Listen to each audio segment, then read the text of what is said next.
Alors, en concernant le euh, concours, est-ce que c'est ouvert à tous les étudiants de la France entière? Alors, c'est un concours, oui, c'est le plus important de l'éducation nationale en France et c'est ouvert de manière individuelle et de manière collective aux élèves à partir de la troisième. Je ne sais pas l'équivalent au Japon, mais donc la troisième, c'est la dernière année du collège et ensuite les élèves du lycée. Et on peut le faire soit en collectif, c'est-à-dire en fait à partir de 2 élèves, c'est collectif, jusqu'à la classe entière, comme dans le film, ou on peut le faire en individuel. Est-ce qu'il y a de plus en plus de participants d'année sur l'année? Ça dépend des années. J'espère qu'avec le film, il y a eu plus de participants l'année dernière, mais ça dépend des années. En général, il y a une moyenne de 50 000 élèves qui le font chaque année. Alors, c'est un concours sur l'histoire précisément. Est-ce que c'est autre chose est-ce que ça peut être autre chose qu'Auschwitz? Oui, bien sûr. L'intitulé du concours, c'est Concours national de la résistance et de la déportation. Donc, chaque année, il y a un sujet. Une année, ça concerne la résistance. Une année, ça concerne la déportation. Alors, quelle est la signification de faire ce concours, faire participer à ce concours en France? Alors, le concours, il a été créé en fait à la fin de la Seconde Guerre mondiale par le Conseil national de la résistance. Et c'était justement pour que les valeurs et de la résistance et les valeurs, on va dire, la mémoire de la déportation soient transmises et étudiées par les jeunes générations. Voilà, donc c'est ça on va dire la signification et le but de ce concours. Qu'est-ce que c'est la signification de résistance? C'est le fait de lutter contre le nazisme en France? Oui. Alors, c'est un sujet différent. Est-ce qu'il y a beaucoup de professeurs comme on voit dans le film? Je pense, oui, qu'il y en a beaucoup. Je ne les connais pas tous, mais je pense qu'il y en a beaucoup, oui. Je pense qu'il y en a plus que de professeurs qui sont on va dire, pas des bons professeurs. Je pense qu'il y a plus de bons professeurs que de mauvais professeurs.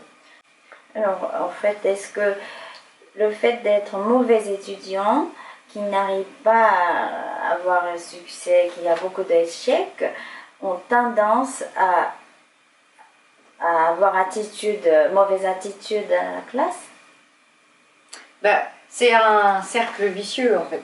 Parce que moi je pense pas, mais comme ce genre de professeur ne pense pas qu'il y ait de mauvais étudiants. Je pense qu'il y a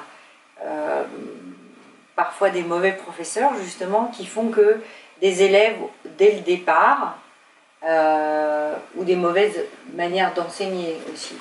Mais je pense que tout enfant a un potentiel énorme avec des qualités, et qu'il faut aller déceler ces qualités et les valoriser autant que si on est bon en maths ou en français. Et qu'un élève qui dès le début, à qui on dit tu n'es pas bon en français, donc tu es un mauvais élève, eh bien, pourquoi il aurait envie d'être motivé et de vouloir venir à l'école? Et donc, s'il s'ennuie à l'école, eh ben, un enfant qui s'ennuie, il fait le pitre, il fait le fou, il fait des bêtises pour se faire remarquer. Donc, je pense que voilà, il faut faire attention en fait au potentiel de chacun, ce qui prend du temps et des moyens, et que les classes sont surchargées, donc c'est pas évident parfois de prendre le temps d'aller chercher le potentiel dans tous les élèves et de faire attention à chacun d'eux, à leur spécificité. Est-ce que cette madame anglaise, elle a réussi plusieurs fois un concours? C'est la seule fois où elle a fait celui-là, en tout cas. Après, elle essaye toujours d'avoir des projets avec eux. Par exemple, des projets, ça peut être plus artistique. Elle essaye toujours de faire quelque chose avec eux qui soit en dehors, un peu, parce qu'elle enseigne l'histoire des arts. Donc, elle essaye souvent de faire quelque chose par rapport à l'histoire des arts. Sur un peintre... et donc avoir un projet particulier autour d'un thème sur un peintre, sur une on va dire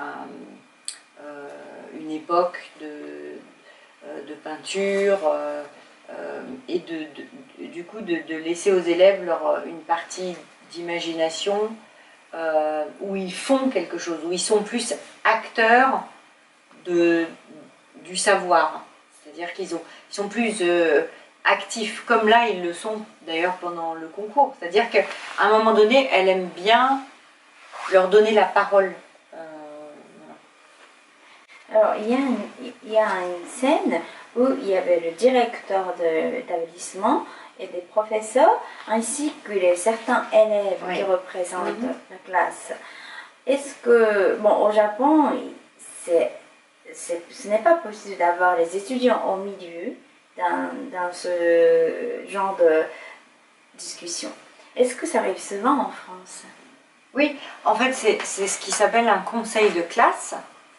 Donc les conseils de classe, c'est en chaque fin de trimestre, il y a un conseil de classe où il y a des professeurs, les professeurs de la classe, le proviseur ou le principal, selon si c'est le collège ou le lycée, et il y a des représentants des élèves qui sont élus par les élèves pour pouvoir d'abord prendre des notes sur ce qui se dit et pouvoir aussi transmettre un message par rapport à n'importe quoi de l'école, de la classe, aux professeurs. Et voilà, c'est le lieu. Voilà. Donc ça a lieu une fois par trimestre.